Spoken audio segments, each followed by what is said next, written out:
Praise the lord. ఈరోజు దేవుని వాగ్దానము, నేను వారి దోషముల విషయమై దయగలిగి వారి పాపములను ఇకను ఎన్నడూను జ్ఞాపకము చేసుకొననని ప్రభు సెలవిచ్చుచున్నాడు. హెబ్రీలకు రాసిన పత్రిక 8వ అధ్యాయము 12వ వచనము.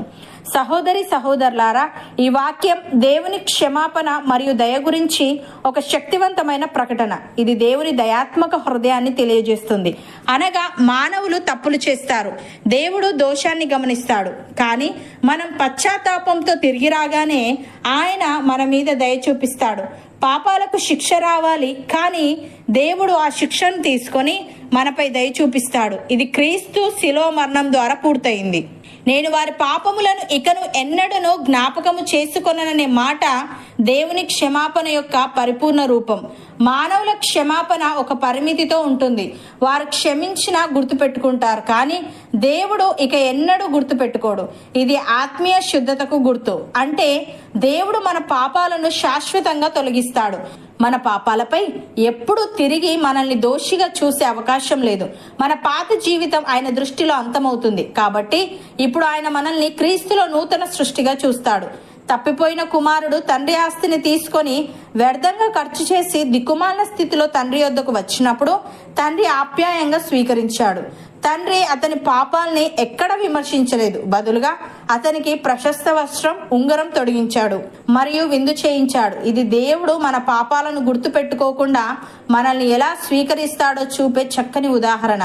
మనలో కూడా చాలా తప్పులు ఉండొచ్చు, కానీ నిజమైన పశ్చాత్తాపంతో దేవుని దగ్గరకు వెళ్తే ఆయన మన పాపాలను పూర్తిగా క్షమిస్తాడు. వాటిని ఇక ఎన్నడూ జ్ఞాపకం చేసుకోడు.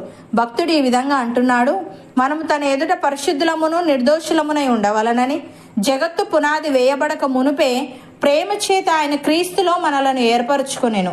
దేవుని కృపా మహదైశ్వర్యమును బట్టి ఆ ప్రియుని యందు ఆయన రక్తము వలన మనకు విమోచనము, అనగా మన అపరాధములకు క్షమాపణ మనకు కలిగి ఉన్నది.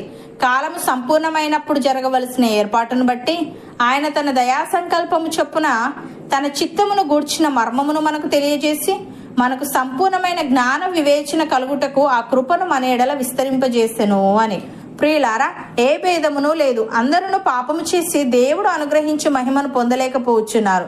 కాబట్టి నమ్మువారు ఆయన కృపచేతనే క్రీస్తు యేసునందలి విమోచనము ద్వారా ఉచితముగా నీతిమంతులని తీర్చబడుచున్నారు.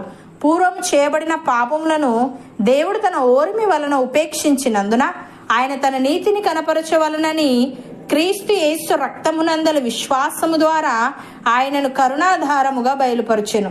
దేవుడు ఇప్పటి కాలమందు తన నీతిని కనబరచు నిమిత్తము తాను నీతిమంతుడును యేసునందు విశ్వాసము గలవానిని నీతిమంతునిగా తీర్చువాడునై ఉండుటకు ఆయన అలాగు చేసెను. అపోస్తలుడైన పేతురు ఈ విధంగా అంటున్నాడు, మనలను దేవుని యొద్దకు తెచ్చుటకు అనీతిమంతుల కొరకు నీతిమంతుడైన క్రీస్తు శరీర విషయంలో చంపబడి ఆత్మ విషయంలో బ్రతికింపబడి పాపముల విషయంలో ఒక్కసారి శ్రమపడెను.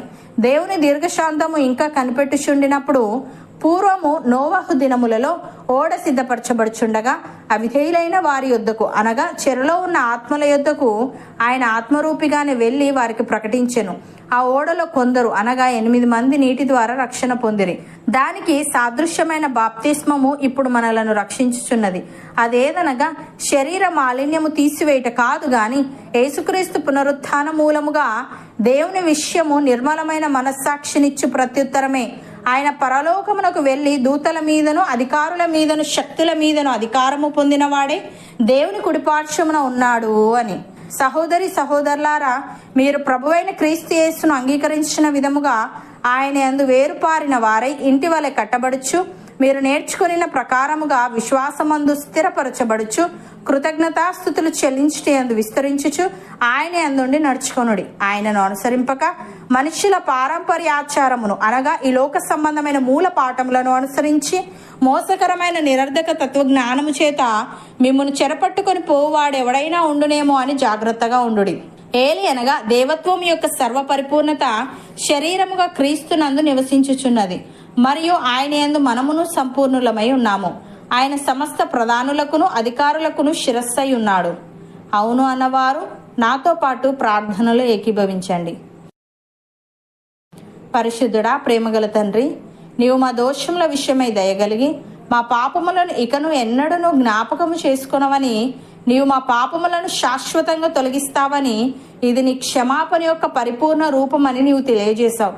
తండ్రి, నీకు స్తుతులు. దేవా, మేము నిజమైన పశ్చాత్తాపంతో నీ దగ్గరకు వచ్చి నీ ఎదుట మా పాపములు ఒప్పుకొని నీవిచ్చే క్షమాపణను పొందుకునే వారంగా ఉండుటకు సహాయము దయచేయమని, మేము నిన్ను అంగీకరించిన విధముగా నీ అందు వేరుపారిన వారమై ఇంటి వలె కట్టబడుచు, మేము నేర్చుకొనిన ప్రకారముగా విశ్వాసమందు స్థిరపరచబడుచు, కృతజ్ఞతాస్థుతులు చెల్లించుట అందు విస్తరించుచు నీ అందుండి నడుచుకొనుటకు కృపచూపమని, నీ చిత్తమును గూర్చిన మర్మమును మాకు తెలియజేసి మాకు సంపూర్ణమైన జ్ఞాన వివేచన కలుగుటకు నీ కృపను మాలో ప్రతి ఒక్కరి ఎడల నీవే విస్తరింపజేయమని యేసుక్రీస్తు నామమున ప్రార్థిస్తున్నాము తండ్రి.